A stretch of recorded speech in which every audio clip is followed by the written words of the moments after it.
და ეგ არის let's go. სალამი ყოველს ვინც უყურებს ამ ვიდეოს. სალამი პირველ რიგში YouTube-ს. ფიქრობ რომ რაღაც comeback-ის ვარიანტი მინდა გავაკეთო YouTube-ზე მინდა რომ დავბრუნდე მაქსიმალურად და დღეს შევეხები რამოდენიმე საინტერესო თემას. თემას იმას ფაქტიურად ბოლო ხანებში მეკითხე მე ხშირად რა არის ახალი გიო, რა იჩითება რამე ახალი ნივთიერება საინტერესო ფორუმებზე და ასე შემდეგ. შევეხები რამოდენიმე მათ დგას და თან გზად ფაქტიურად ეხლა აქ მოგვს ახსნილი. წინა ვიდეოსთან დაკავშირებით დევს, ვიტყოდი ერთი საინტერესო რაღაც გარკვეული კომენტარი, რაც მინდა რომ მაგას გავაკეთო რაღაც გარკვეული ვიდეოს გადავიღებ, ანუ რაღაც მონაწყვეს ანუ რა, მაგ იმაზე და შესაბამისად მე გზადად შევეხები იქნება სხვა კომენტარებსაც. ბიჭები, იაქტიურეთ. ფიქრობ რომ comeback-ი მინდა გავაკეთო, მინდა რომ ვიდეოები ხომ სისტემატურად კვირაში ერთხელ მეც დავალავ YouTube-ზე, ამიტომ თქვენი დახმარება დამჭირდება. დააკომენტარეთ, ფიქრობ რომ რაღაცა საინტერესო შეკითხვებსაც ხომ ყოველივე ვიდეოზე ჩავაქსოვებ, გიპასუხებთ. ფაქტიურად თუ შევეხებით რამის ციახლეს, რაც ფაქტობრივად ეხლა არის ბოლო ხანებში არ ვიტყოდი რომ ძალიან ისტორიაში არის აქტიურად. უკვე ეს ნივთიერებები კაი ხანი არის გაჩითული ფორუმებზე და ასე შემდეგ, მაგრამ ჩემს გარკვეულ პატარა mini experience ბიოქაუში დავწერე, ბიოჰაკინგ საძმოშიც მე მგონი დავწერე ფაქტობრივად ეს ამ ნივთიერებაზე საექსპერიმენტო ნივთიერება SLUP 322 თორსები. ანუ მოკლედ ეს არის ისეთი გარკვეული ნივთიერება, რომ ვთქვა ძალიან იოლ ენაზე, ეს არის როგორც რაღაცა გარკვეული აიმენო ვარჯიში ჩადებული კაფსულაში. ანუ კი მე რეალურად ჯერა იმის რომ გავამიახლოთ, რა ვიცი, 10, 15, 20, 25, 30 წელი და მოიგონებენ ისეთ გარკვეულ რაღაცა ნივთიერებებს, რომელიც ადამიანი თქვა, არი ვარჯიშებს და გაიზრდება კუნთოვანი ქსოვილი. არი ვარჯიშებს და წოლს ცხიმს. ეს არის ერთ-ერთი მათგანი, ანუ მე ფაქტიურად ამას გამოვიყენებ, მიახლოებით ვიტყოდი ალბათ ერთი უხეშად თვე, ანუ ეს არის ეს ნივთიერება არის როგორც იმიტატორი ვარჯიშის, ანუ ფაქტიურად ეს არის გარკვეულად ისეთი ნივთიერება, ვის აი უფრო ცოტა შედარებით არიან ზარმაცები, ვისაც თქვა, ანუ ვერ უხერხდება ვარჯიში, ან თქვა, რა ვიცი, შეიძლება და არ უყვარს ვარჯიში და ასე შემდეგ. ანუ ეს აკეთებს როგორც იმიტაციას, ანუ აერობული და ანაერობული ვარჯიშებისას, ანუ იყო ისეთი გარკვეული რაღაც კვლევები თაგვებზე, ალევინებდნენ ამას და პირველ რიგში ყველაზე მთავარი ის იყო, რომ კუნთოვანი მასაც ეძებოდა ცოტა, მე მგონი, ეგ ზუსტად ხორცდები, ეგ ინფორმაცია კიდე ალბათ დრო უნდა გავიდეს, ზუსტად ადგინეს, მაგრამ აი ცხიმოვანქსოვის მაგრად რეალურად წავდა ეს ნივთიერება. ანუ ჩემ თავზე ვიტყვი იმას, რომ მე სულ ყოველთვის ვიყავი მიდრეკილი. ძალიან მეტი ცხიმისკენ, ძალიან ბევრი მითქვია, რომ ფაქტობრივად ცხიმის პროცენტულობა ადამიანს შეიძლება ქონდეს თქვა რაღაც ადეკვატური დაბალი, მაგრამ ქონდეს აი ისეთი ცხიმიანი, ესე რომ თქვა, კანი. ზოგს კიდე პირიქით აქვს ან თხელი კანი ფაქტობრივად და მას ხა ხალხი უფრო ვისაც აქვს თხელი კანი, შეიძლება ცხიმის პროცენტულობა დაჟე ქონდეს ოდნავ მაღალი, მაგრამ ვიზუალობა მაინც ვაფშე რადიკალურად სხვანაირი აქვს, რა და. სულ ფაქტობრივად ვებძვი წლები ჩემი ბიოჰაკინგის ეს ყველაფერი სპორტში მისვლა დაიწყო იმით, რომ ფაქტობრივად წონის კლების ვარიანტიც, რა და. ყოველთვის რაღაც ისეთი ნივთიერება ახალი რო იჩითება, რომელიც ეხმარება ცხიმის წვას, სულ ყოველთვის არ უშინდები. ეს არის საექსპერიმენტო ნივთიერება, ამაზე გარკვეულად ძალიან ბევრი ისეთი რაღაცა კვლევები ხალხზე და რაღაცა არ არის. მაგრამ აქტიურად გამოიყენებენ ბიჭები, ეს მაჩუქა ჩემო მეგობარმა მიგრევა და ფაქტობრივად ამას უბერავ. მიახლოებით ალბათ 1.33-35 დღე იქნება უხეშად რა. აღნიშნავ რას, როცა ადამიანი ძალიან ინტენსიურად ვარჯიშობს, აი ძალიან ბევრს ვარჯიშობს, მასეთ სიტუაციაში დოზირება ამის იყოს მაქსიმალურად დაბალი ვიტყოდი რა. ალბათ 250-500 მიკროგრამი. დოზირებები ამისი ფაქტობრივად ილევა, მე მყავს მეგობარი, რომელიც ამას დაჟესვავდა მიახლოებით 1500-დან 2000 მიკროგრამ, ანუ 1.5-2 მილიგრამს გამოდის უხეშად და. ფაქტობრივად ისეთი ვარიანტია, რომ საინტერესო ფაქტობრივად ნივთიერებაა ანალიზების თემაში, რაც მაშინ ჩავაბარე, რაც ახლა გადავაბარე ბოლო ხანებში, არაფერი რაღაც გარკვეული არც ვიძის მხრივ რამე ფერმენტები არ ამნევია. არაფერი, ჩვეულებრივ ყველაფერი არის. თითქოს ოდნავ ცხიმს წვავს. აი მაგას ვიტყოდი რეალურად და თითქოს გამძლეობას მატებს. აი მაგას ვიტყოდი, რომ ამ ბოლო ხანებში, ანუ იქ რაც იყო ფაქტობრივად კვლევა თავგვებზე, ანუ მიტოქონდრიების ვარიანტში იძლეოდა რაღაც გარკვეულ დადებით ბენეფიტებს. ანუ მიტოქონდრიები ფაქტობრივად ეგ არის ალბათ პირველი ვიტყოდი გამძლეობისთვის და ასე შემდეგ რა და. ამას ფაქტობრივად დიდი ხანია განიხილავენ, საინტერესო ნივთიერება არის SLUP, ანუ ფაქტობრივად შეიძლება რომ სადოთ ექსპერიმენტის ვარიანტში დააკვირდეთ, ყველაფერი მაინც ინდივიდუალურია, რა ვიცი, ზოგი აშკარად ამჩნევს ამაზე ცხიმის წვას, ზოგი ამობს რომ მაქსიმალურად თქვა ის ვარიანტში გამძლეობას მატებს და ასე შემდეგ. ჩემზე ვიტყვი იმას, რომ თითქოს ცოტა გამძლეობა მომემატა წვეთში. ცხიმის ფაქტობრივად, რა ვიცი, ხა რო თქვა რომ მე მაკროს მეთქი ძალიან ვაკონტროლებ ბოლო ხანებში, არა. ანუ ვიტყოდი რომ ალბათ კალორიების ის ვარიანტში ვარ, ანუ რაღაცა სტაბილური ისეთ ვარიანტში, არც პროფიციტში, არც დეფიციტში და კმაყოფილი ვარ. შეიძლება რომ ექსპერიმენტის ვარიანტში გამოიყენოთ. ეს არის ერთ-ერთი ვარიანტი. მომდენო ფაქტობრივად ასეც ისეთ ხშირად ლაპარაკობენ, ისიც საექსპერიმენტო ნივთიერება არის BAM15. აქტიურად ლაპარაკობენ დიჰექსა. დიჰექსა ფაქტიურად ეგ არის ისეთი ნოოტროპი, ძალიან მაგარია, გასინჯული მაქვს. კი, ოღონდ ძალიან კოსმოსურად ძვირიღის. ეგეც შეიძლება რომ მაგაზე ვიდეოები გადავიყურა. ფაქტიურად აშერხებიულ კი ბოლო ხანებში მიოსტატინის ინგიბიტორებს AK სცენარებიდან არის კიდე ეპიკასეტინი, მაგას ახლა ფაქტობრივად მაგაზე სწავლობ ბევრი ინფორმაციას და მაგარი პოსტი მაქვს გამზადებული ბიოჰაკინგ საზმოში მინდა რომ ავტვირთო. ესეთი ფაქტიურად პატარა მინი აბზორი ამ ნივთიერების ფიქრობ ამას კიდე ბიოქაოშიც და ბიოჰაკინგ საზმოში უეჭველი შევეხები. რა ვიცი, ვისაც თქვა აი გინათ ძვირი არღის რეალურად, ფასი ადეკვატურია. და ნივთიერება ძალიან საინტერესო. ვისაც გინათ გაინტერესებთ უფრო თქვა ის ვარიანტში. ანუ რო თქვა ცხიმის ოქსიდაცია და რაღაცა თქვა აერობული მაჩვენებლების გაუმჯობესება შეიძლება რომ იცოდოს. თუ არ ვწდები, ეს ნივთიერება აკრძალული არ არის დოპინგ კონტროლს დაჟე, მაგრამ მაინც გადაამოწმო.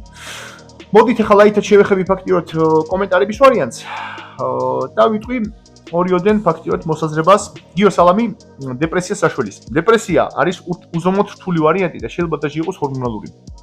მე ნიშნავ დეპრესია და უფრო რაღაც ის ვარიანტში. ცუდი განწყობა მეწყება მაშინ როცა მაქვს მაღალი პროლაქტინი. ეგ არის ჩემზე ინდივიდუალური. ზოგს პირიქით აქვს, ვისაც აქვს მაღალი ესტრადიოლი, ზოგს მაგათ მოხდის ეს ვარიანტი რა და დეპრესიას საუბრობ როგორ ნიუანს, ანუ დეპრესია ეგ უფრო არის რაღაც გარკვეული დისბალანსი ნეირომედიატორების. როგორც აღნიშნე ფაქტიურად ახლა რაღაცა რთული არტილერია თუ თქვა ისეთ რაღაცას თქვა დავლევთ როგორც არის თქვა კაბერგოლინი და რაღაცა ეგ რეალურად ახლა შველის მაგ საქმეს მაგრამ მაგ პრეპარატის დალევა კატეგორიულად რა შეიძლება იმათვის ანალიზების გარეშე რადგან სულ ყოველთვის ვამბობ რომ აი ქალური ჯგუფი არის უზომოდ საინტერესო იმ კუთხით რომ ბევრს გონია რომ აი რაც დაბალი მექნება ესტრადიოლი და რაც დაბალი მექნება ფაქტობრივად პროლაქტინი მით არ უკეთესი არ არის ეგ მასე ეგ არის მაგარი სტერეოტიპი პროლაქტინი საერთოდ თუ დაბალი არის ძალიან ადამიანის იმუნური სისტემა ძალიან სუსტია ანუ ფაქტიურად შეიძლება ვიღაცამ გოძე დააცემინოს და ეგრევე რაღაც გარკვეული ვირუსი ან რაღაც კაცი ეგრევე ადამიანს დაემართოს ადამ ამიტომ ანალიზების გარეშე ბრო ძალიან რთულია რა მიგიჩიო მაგრამ როგორც კომენტარში დაგიწერე ფაქტიურად საფრონი ძალიან საინტერესო გარკვეული სცენარია დამილევია ოღონდ ფაქტიურად დეპრესიას ეგ თუ შველის უფრო უნდა დაილიოს ხანგრძლივ პერსპექტივაში. ანუ რაღაც ისეთი აი რაც აი ესე ბახ დალევ და დეპრესია მოგეხსნება და იქნები ჯიგრულად, არაც მოა ძალიან რთული არის. ეგ არის ხანგრძლივი ის ვარიანტში ისეთი პროცესი, რომ რეალურად უნდა ნორმალურად მიდგომა და თან შეიძლება ადამიანს ცხოვრების შეოლთ ისეთი რთული მომენტები აქვს, რომ საფრონი და კაბერგოლინი კი რა ვაფშე ვერაფერი ვერ უშველის. ანუ ან არის ხომ ისეთი რთული ისინი და ეგეც ალბათ ისევ დიალოგი არის შენ თავთან, ანუ გარკვეულად ახლა შენ თავის ფსიქოლოგი შენ უნდა იყო, უნდა იყო თავი ხელში, გადაიტანო რა ვიცი თქო, რაღაცა ფიქრები არის ფიქრო წუთზე, რაღაცა პოზიტიური კუთხეები დაიჭირო, ეგეც ფაქტიურად შენ თავთან მუშაობა, ეგეც მაგრად ეხმარება რა და რაც ის ვარიანტი შეიძლება რომ ითქვას ძალიან ლაითი პონტი, ფაქტიურად როგორც თქვი საფრონი ცუდი არ არის და უნდა ინახოს პროლაქტინი ფაქტიურად ანალიზებზე. სააფთიაქო თემაზე ერთ-ერთმა ტიპმა დაწერა რომ იკომიდიც არ შეიყვანეო. წინაზე რაც ვილაპარაკე, აღნიშნე კოფეინი, აღნიშნე სალბუტამოლი და აღნიშნე მილგამა. მაშინ შეიძლება როგორ თემა ითქვას მაშინ? შეიძლება ითქვას ერთხელ ტესტოსტერონის სააფთიაქო რაღაც გარკვეული ბიოჰაკები. მანდ იქნებოდა ბრო რა თქმა უნდა კლომიდზე როგორი თემა არის ფაქტობრივად ბოლო ხანებში რაც აფთიაქებში ბიჭებს დაუთრევიათ, ვისაც ვეხმარებოდი კურსის შემდგომ თერაპიებში. რა ვიცი, თითქოს ის კლომიდი აშკარად არ არის, რაც იყო ადრე, იმიტომ რომ ეგ ნივთიერება იყო ბოლო ხანებში, აი კოვიდის პერიოდები რო დაიწყო ჯერ მაშინდელმე იძახდნენ რომ მაგის რაღაც გარკვეულად სინთეზი შეწყვიტეს და წარმოება რაღაც პერიოდი იყო რაღაც პროვალი.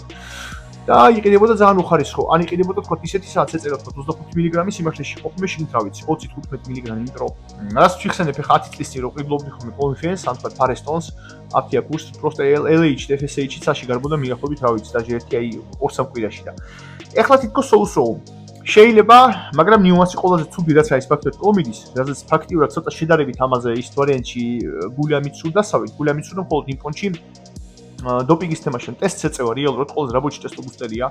ანუ მაგას ფაქტიურად მე ვიყავი პირველი ქართველი ალბათ, ვინც მაგას დავიწყო ლაპარაკი აქტიურად. მარტო ციკლის შემდგომ თერაპიაში არ გამოყენდება კლომიდი, შეიძლება რომ დაჟე გამოყენდეს ტესტოსტერონის ფაქტიურად აწევის პონჩი. მაგრამ ერთი ის აქვს, რომ მიახლოებით ერთი 5-6 თვე და დაჟე ხანს ზოგს ციტოქრომების მექანიზმიდან არის გამომდინარე ინდივიდუალური. ზოგს უჩანს დოპინგსა დაჟე მიახლოებით 7 თვე. რთული პრეპია ძალიან მაგ ვარიანტში და მაინც ფიქრობ კიდე იმ ნიუანსს, რომ LH უნდა გაკონტროლდეს ამის მიღების პროცესში და კიდე ალბათ ვიტყოდი, რომ ესტრადიოლის ზოგს კი მაგარი ზოგს ფაქტიოდ კაკლები აქვს, მაგარი ჯიგრული ჯანზე, ესე შეიძლება ითქვას. გიპოფიზი აქვს ცოტა ლაითად მძინარე, გიპოფიზოდნო გამოფხიზდება კომიტის მიღების შემდეგ. ტესტი მაგრად იწევს მაღლა და ლოგიკურია, მაღალი ტესტი, მაღალი კონვერსია ფაქტიურად ეს რადიოლში და ამიტომ მაგასაც კონტროლი უნდა ცნო. იმედია ეს ახლა ეს არ აურევს, იმიტომ რომ ადამიანია საუკუნე, იმედია ხმა იქნება ნორმალური ბიჭები. და ბოლო ფაქტიურად რაც დაწერა ლეგენდამ ეს წერია, ანუ ფაქტიურად რაღაც ისეთი ინიექციის გარდა რაც შეიძლება ტაბლეტი რო გიო მოიხოდო. აი ტაბლეტიც როგორი თემა არის ფაქტიურად. საერთოდ მე ტაბლეტების სიმართლე ვთქვა უფრო მიყვარს. დავახსნი რატო? მე თვითონ ვარ გენეტიკურად ვარ ალერგიული. ძალიან ბევრი მარიცი საერთოდ რომ ფაქტიურად რაც გინდა ავიღოთ ნებისმიერი რამე თქვა რაღაცა გინდა ტესტი, თავარი ყველაზე ნიუანსი, თავიდან რა თქვი დისკლეიმერი, ბიჭები, არასდროს მე ამ ვიდეოებს არ უწერ რაღაც რეკომენდაციის მიზნით, ანუ ყველაფერი მაინც პასუხისმგებლობა არის თქვენზე, უნდა გაანალიზოთ. და კიდე ფაქტიურად ის არის ნიუანსი, რომ რასაც მე ვლაპარაკობ, ჩემს ექსპერიენსს გიზიარებ ფაქტიურად. მე ვარ ალერგიული ფაქტიურად ზეთებზე ძალიან. ანუ მე ფაქტიურად დიდი რაოდენობა ზეთი რამე გავიკეთო თქვა რაღაც ფარმაკოლოგიური რაღაცა თქვა, დინა ვიტამინი D. ვერ გზნობ თავს კარგად. იმუნური სისტემა მაქვს ძალიან ჰიპერაქტიული და თან ისეთ ვარიანტში სისტემატიურად აი რო იწყება მიახლოებით უხინეთ აპრილი, მემართება მაგარი ალერგია. ამიტომ ფაქტიურად მე უფრო რაც არის ამ ინიექციურები თქვა. უფრო მაქვს ხუმე რაღაცა ზომიერი რაოდენობა და აი მიქსებით ფაქტიურად ტაბლეტების მე უფრო მევასწრებ თქვა. ეს არმები ან თქვა ოქსანა, ოქსანდროლონი, ეგენი ბაზარი არ არის კაროჩი რა.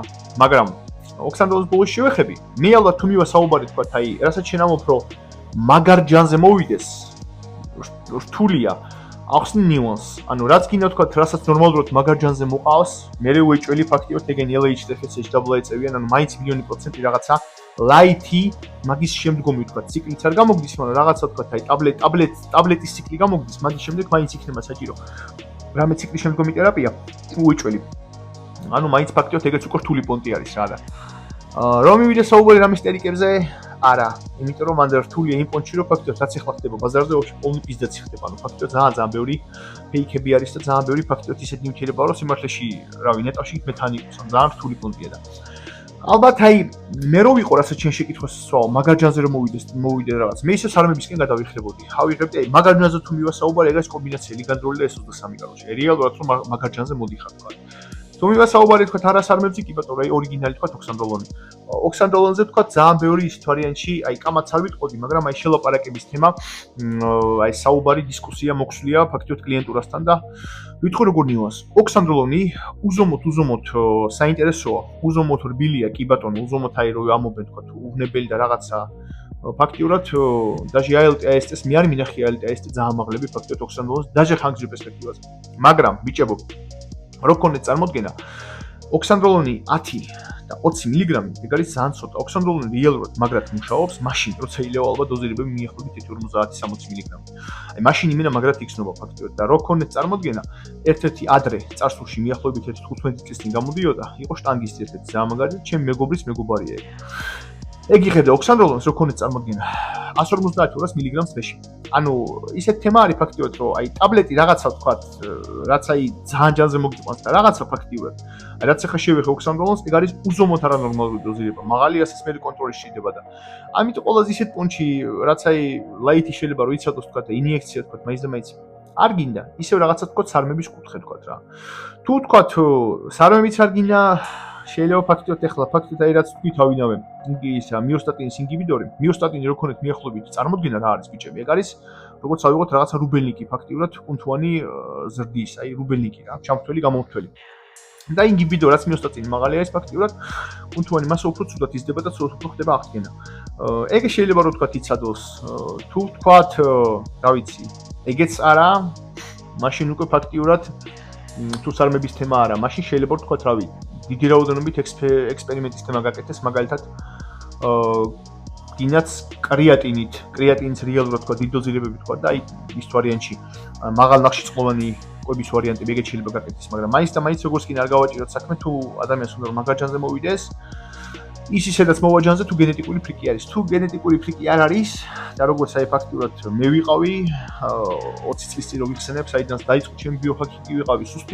ვიყავი სუსტი ალერგიული სუქანი ფაქტურად და რა ვიცი აი ვარჯიშობდი ვაფშე დღეში რავი მიახლოებით 3 და 4 საათი ანუ არ ვიყავი ვაფშე ზარმაცი მაგრამ არა სპორტი, ეგ არის ისე და ისე პირველ რიგში გენეტიკა. გენეტიკა არის ფაქტიურად და გენეტიკას თუ თქვა დაი ბონუსა კიდე ზევიდან რომ ადამიანს შრომის მოყარია და ევასება თქვა და დისციპლინა და უბერავს ვარჯიშს, აი მასთები გამოდიან იმენა ჩემპიონები და ჩვენაირი აი ჩემნაირი ტიპები ჩვეულებრივები თქვა აი ვინც გენეტიკურად თქვა არ არიან ჯანზე. იმათმა უნდა ესეთი რაღაცები მაინც და მაინც აი ვიფიქროთ რომ იქნება რაღაცა ისეთი ჩვენი რაღაცა კომბინაციები ვიპოვოთ. ეგეც ხდება ყველაფერი ინდივიდუალური ექსპერიენსთან. უნდა იცადოს ყველაფერი და დააკვირდო ყველაფერს რა და ჩაიწერო დღიურში, გაანალიზო. აი მასე ხდება რეალურად ფაქტიურად ყველა ადამიანის ბიოჰაკინგი. საერთოდ ბიოჰაკინგი აი ეს უკვე ჰაკინგი რაღაცა ხალხს გონიათ რომ აი რაღაცის გატეხვა ჰაკი დახაკვა. აი არ არის ეგ მასე ფაქტი. მე უფრო ვიტყოდი რომ ბიოოპტიმაიზინგი უფრო არის აი საინტერესო. ბიოლოგიური ოპტიმიზირება რაღაცა შენი სისტემების, რაც გაქვს ფაქტიურად სუსტი. აი ეგ არის ალბათ ისეთ ვარიანტში სწორი მიმართულება ამ კუთხისა და ეგ უნდაც მაიპოვო. ყველაზე ისეთ ვარიანტში ყველაზე იული პუნქტი, ეგ როგორც გითხარი მიახლოებით ალბათ აი თუ ძალიან ჯანზე გინდა მოხვიდე, ეგ არის ალბათ ლიგა და S23 კომბინაცია ერთმანეთში რა. რა დარნი შეიძლება თუ რავი ფაქტიურად უფრო ჯანზე გინდა მოხვიდე, მან შეიძლება დაჟე რომ იმკაც დაემატოს რა. მაგრამ მოგემატება GH აიწევს, GH-ზე თუ რა ვიცი თუ ინდივიდუალურად კაი კონვერსია გააქვს შენ, მოხდება IGF-ის მაღლაც აწევა. და ასე შემდეგ ფაქტიურად რა. ეგ არის ბიჭები, ვიდეო თითქმის ვილაპარაკეთ 16 წუთზე უკვე ავედი. ვცდილობ comeback-ი გავაკეთო, ამ ვიდეოს მაქსიმალურად მალე ავტვირთავ. არ ვიცი YouTube-ი რას რავი რაღაცნაირად თითქოს ვაფშე არ აქვს ნახვები, ალბათ რაღაცას ვაკეთებ არასწორად. ან შეიძლება რომ ჩავაგდე ძალიან დიდი ხანი, ნახოთ, შევესწრები რომ დავდო ვიდეო კვირაში ერთხელ მაინც. პატარა ესეთი მინი ინფორმაციული ვიდეო შემოვეჭერი YouTube-ს ფაქტიურად, ყველას ფაქტიურად დროებით. Adiós.